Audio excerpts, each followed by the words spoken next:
انا عايزه اقول لكل ام جديده لسه والده او لسه بترضع جديد، الفيتامينز ده فعلا هينقذك. حلو جدا ومهم جدا جدا جدا، في كل الفيتامينز اللي جسمك بيحتاجها، لان بعد فتره الحمل وكمان الرضاعه الطبيعيه بتاخد كتير قوي من جسمك. بس لاننا مدركين اهميتها احنا مكملين فيها لان هي مهمه عشان اطفالنا. الفيتامينز ده بيعوضك عن حاجات كتير قوي جسمك بيفقدها، غير ان هو مهم عشان خاطر عقل طفلك. هو فيه مجموعة الفيتامينات دي، زائد كمان ان هو فيه اوميجا 3. بيتاخد ازاي؟ بتاخدي منه برشامتين من جوه مع كبسولة من الموجودة في اوميجا 3، وهنشوف شكله مع بعض دلوقتي. هو من شركة فيتا بايوتكس. سعرها في حوالي 480 380 على حسب المكان اللي بتجيبي منه، وهتلاقيها موجود منها ب1500. كلهم بيدوكي نفس النتيجة، ولو في حد بيجيبها لك من برا مصر برضو نفس النتيجة. اهم حاجة تأكدي من العلامة المائية وان هي تبع شركة فيتا بايوتكس. ده الاوميجا 3، والكبسولة التانية البني دي المالتي فيتامينز. انتي بتاخدي منها 2 مع الاوميجا 3.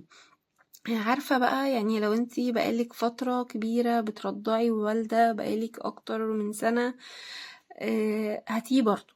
يعني انا جبته كذا مرة، وفي فترة انقطعت فيها عن ان انا استخدمه. حسيت بفرق فعلا كبير. عارفة لما تبقي حاسة انك مش قادرة، عظمك وجعك، مش قادرة تطلعي السلم، المهام اليومية الأساسية والطبيعية مش قادرة ان انتي تقومي بيها اصلا، بتجدي صعوبة في ان انتي تراعي طفلك او طفلتك. لا، هو مهم جدا.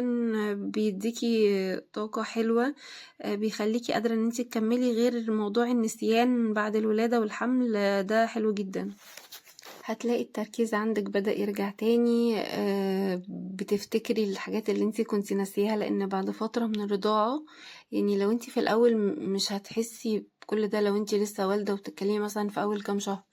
لا، انتي قدام لو مهتمتيش بالفيتامينز بتاعك فعلا وبصحتك، هتلاقي قلة تركيز، هتلاقي تساقط في شعرك رهيب جدا، هتلاقي ألم في عظمك بطريقة مش طبيعية. اهتمي بصحتك وبنفسك، عشان نفسك اولا، وعشان ابنك او بنتك محتاجين لك، محتاجين لصحتنا قدام. بعد كده ما شاء الله لما بيبدأوا ان هم يكبروا، وهم بيكبروا اصلا ما شاء الله بسرعة. محتاجين مننا كل طاقة وكل وقت، عشان تقدري تقومي بمهامك اليومية معاهم وفي بيتك، عشان تقدري ان انتي بعد كده تلعبيهم، تعملي انشطة. ده حقهم علينا ان احنا نعلمهم صح ونخلي بالنا منهم. فلازم ان احنا نخلي بالنا من صحتنا ومن الفيتامينز بتاعنا، عشان نفسنا اولا وعشان اولادنا ثانيا. ما تأثريش في حق نفسك ولا في حق فيتاميناتك. اتمنى الفيديو يكون عجبك او استفدتي بيه. لو استفدتي بيه ادعميني عشان اقدر ان انا اكمل معاكي. اعملي لايك وشير وسبسكرايب.